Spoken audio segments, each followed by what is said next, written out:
Wednesday, May 8. Rainy day. Rainy day ba? Yes. Whole day? Hindi. Hindi naman. Pero umuulan lang ngayon. So, another journey, another exciting trip for today. Pero this time sa loob, dito lang sa Germany. Kahapon kasi lumabas kami ng Germany, no? Sa Austria kami pumunta. So, ito. Pixar, is that your outfit? Okay. Yun. So, may payong kami. Nagsuot din sila ng plastic raincoat. And then tayo may payong. So, yan. Pasyal tayo.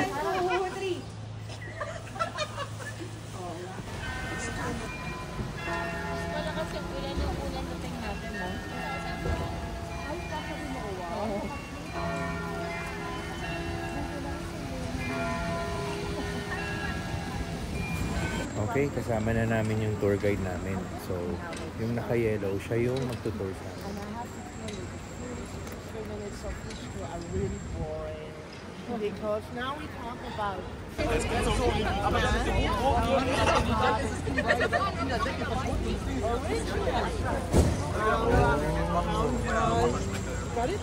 our town hall look.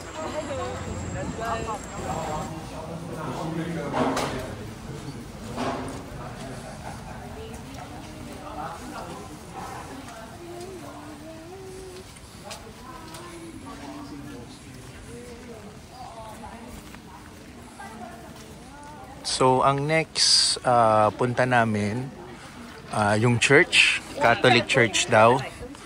So, marami-rami rin mga Catholic Church dito sa Germany, no? So, ito, nakikita nyo naman sa dinadaanan namin yung Catholic Church. Laki rin, no? At saka ang taas, malaki at mataas. Yan. So, doon ang punta natin next.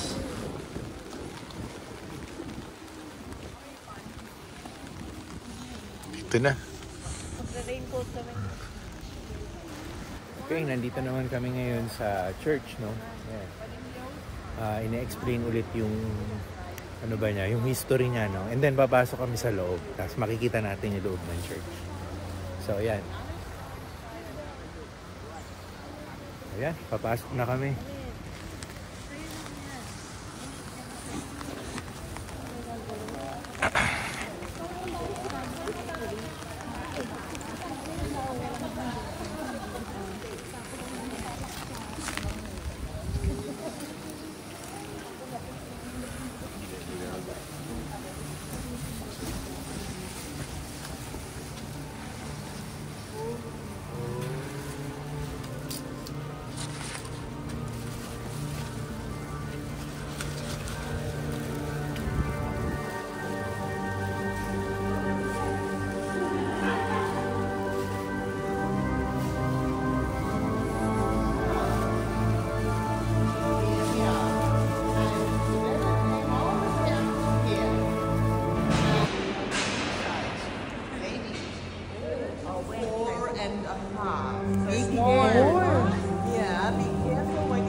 You need more there. My God, ano kaya mag-fit ang size dyan? 43. So, according according sa guide namin, ito daw, paa daw ng demonyo. Yan. So, nilagay nila dyan.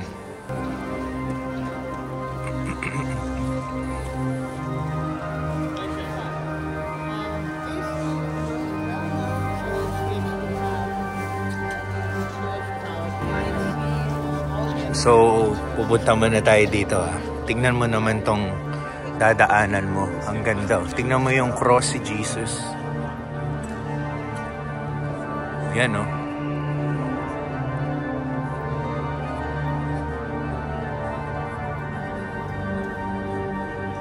Ganda. Ito yung altar.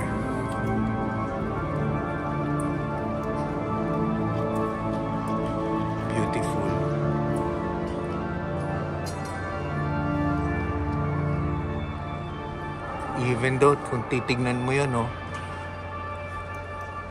Ganda. Tapos, meron din ano dito, isa pa, mga, di kasi natin alam eh, iba kasi yung language na nakaano ito.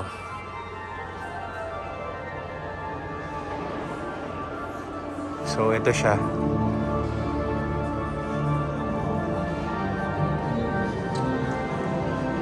Grabe yung pagkagawa ng ano, no? Ganda. Ito si Pope yata to eh. Ayan. It shows the old part of Munich. So you see blind people, so you have these letters for the blind. Oh, can you see these? These are actually letters. Blind people, to read it, they move with their finger like this, and then they can read what it says. Now we started here at Marienplatz, yeah, here at the column. Now we are here in front of the church, and we'll do a little tour around. But what you can see, all these buildings, they all have courtyards. And that is something very typical for Bavarian, for the style how we used to build our houses. They always have courtyards. And these courtyards, many of them, they are all connected with each other. That was very important in the old times, so that when in a case of fire, that you always had the possibility to run away. And when we go on with our tour now, I'm going, you know, Okay, tuloy pa rin ang tour namin kahit umuulan. Laban lang. Ito sila. Oh, di na kayo nag-plastic? Trabaho. Ito tayo sa Hugo's Passage.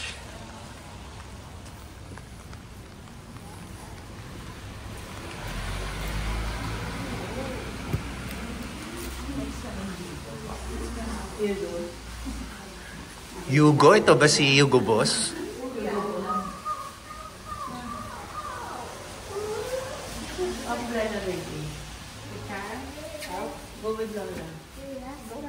Sige, salamat. Ganda to. Events, please. Remember that what we made? Bossy. Munich. Events place ba? Oo, no? Oo. Sarado pa siya. Mamaya pa yan buhay. Ang hirap umaura kapag umuulan, no? Ang hirap umiin sa kakainis. Na? Ang daming gagawin. Oh, balot na balot eh. tinanggal ko na nga yung Plastic. Oo. Oy, okay. tanggalin mo naman yung kapote mo. Ang hirap ibalik. Mahirap lang ibalik. Iba naman post. Ito yung sinasabing expensive Italian restaurant. Yan o.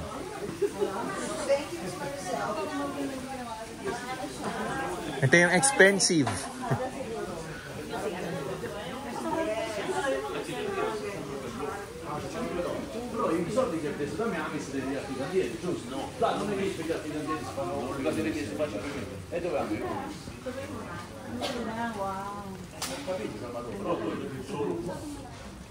Ganda.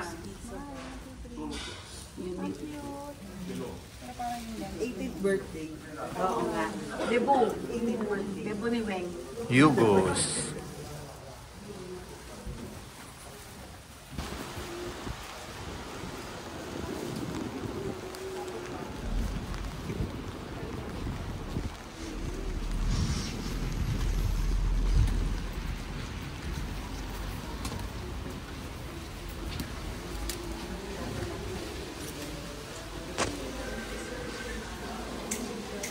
May emoji oh, Jibs.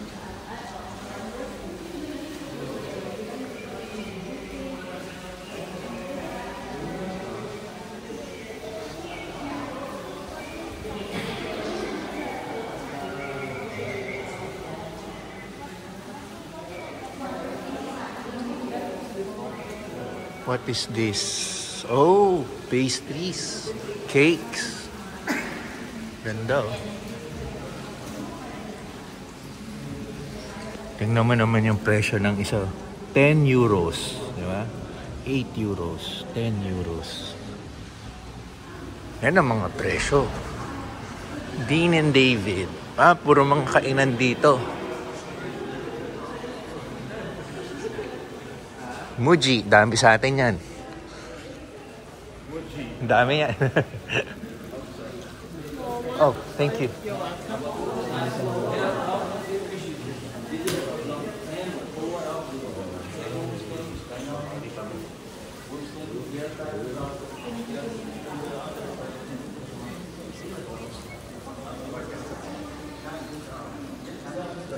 So this is a little more. It was opened in 2003, and the architects are from Switzerland.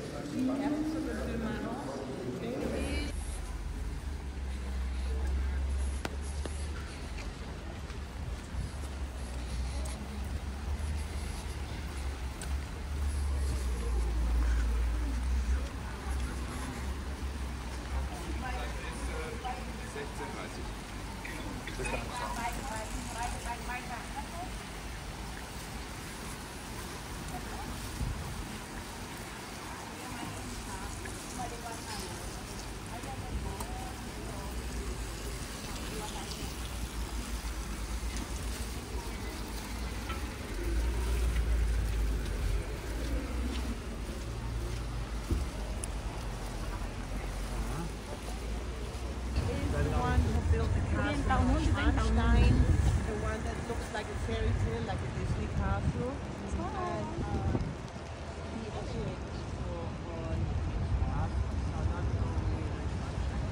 that was our first. Okay. Tuloy-tuloy pa rin tayo sa ating paglalakad. So, tinutour din naman kami, hindi lang yung mga historical. Sinasama rin ng tour guide kung saan masarap kumain, saan okay lang. And then, pinapakita rin sa amin yung mga luxury shops, kung ano yung super mahal, ano naman yung tama lang. So, ayun, tawid muna tayo. Tulad nito, may Chanel. Yan.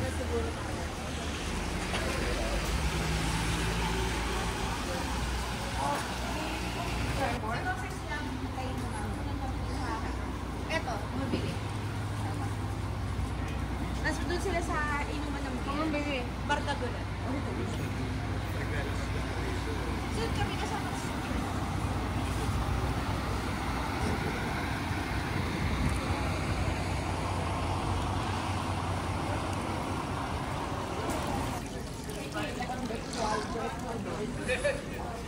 So, ito yung market area dito. Parang, ano bang tawag doon? Parang food court, pero dito sa kalye, diba? Dito yung medyo less expensive compare sa mga restaurants dun sa, lalo na sa Mariaplatz. Yan.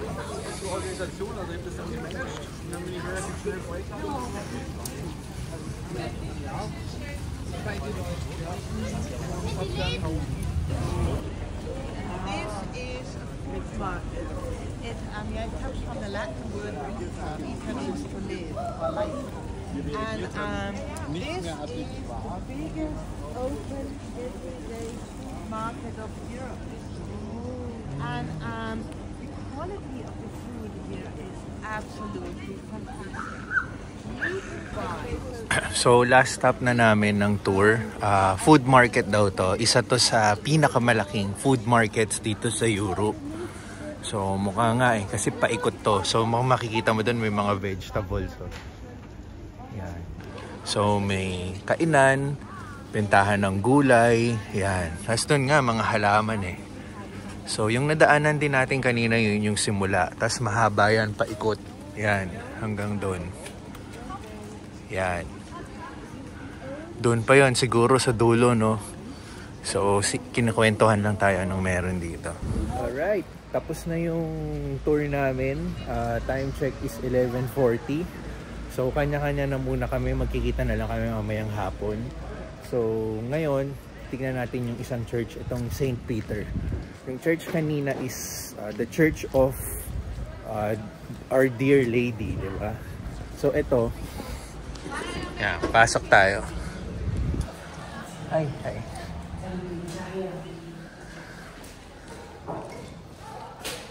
Yeah. Nice.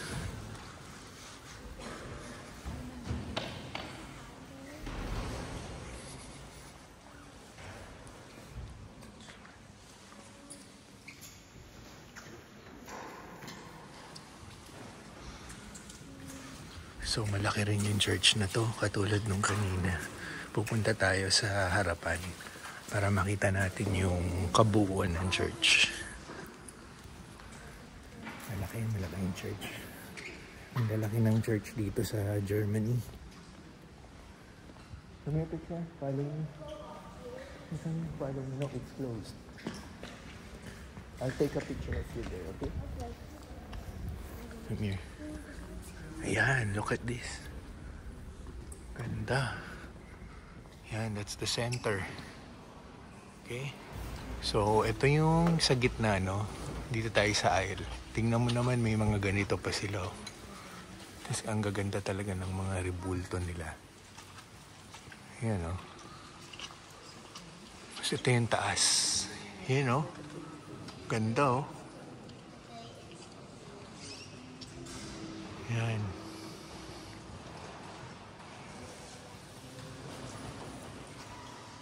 Very beautiful. Tapos yung sampahan nila, kahoy, may mga Bible ba to? May mga ano pa sa tabi, oh. Ayan, oh. So, kanina, ito yung church na tinor namin, no? Church of the Dear Lady. So, right in front, dito kami kakain ng dinner. Ayan yung tawag. So, bahala na kayo mag-pronounce kung ano. So, anyway, ito yung menu niya.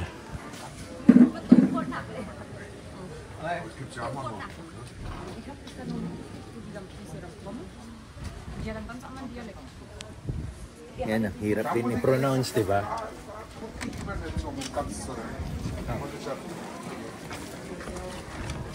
Okay.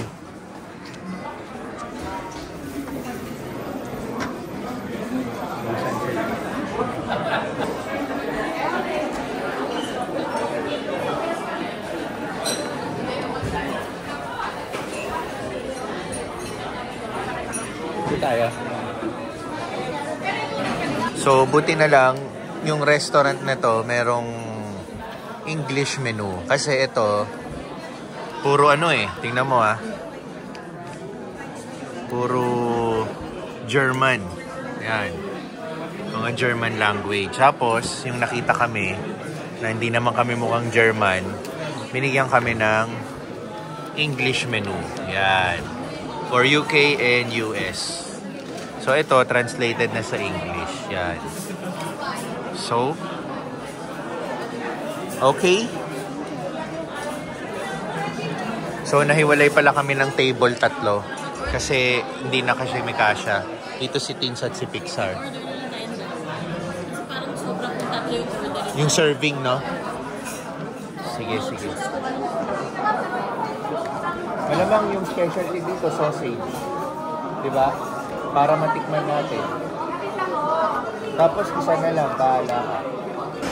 Okay, nakakain na kami. Umorder kami nung, anong tawag sa pork na yon? Pork schnitzel. Pero ito na yung main attraction ng ano, authentic German assorted. Thank you. Assorted German sausages. Iba't iba. So, lahat yan titikman namin. So, makakakain kami ng German sausage sa Germany. Yun. Nag-burp pa ako eh. Excuse me. So, yan. Uunahan na ni Tinsel. Ah, okay. Wasabi. Okay. Kami na.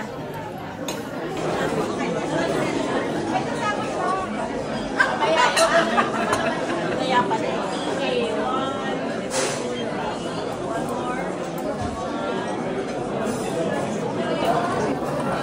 nasa ilalim? Sauerkraut. Ha? Sauerkraut. Sarap yun.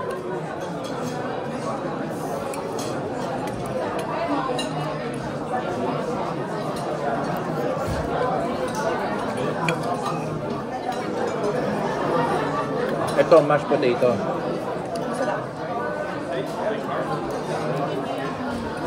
Parang di siya mashed potato. Mashed potato to? Iba lasa. Potato salad.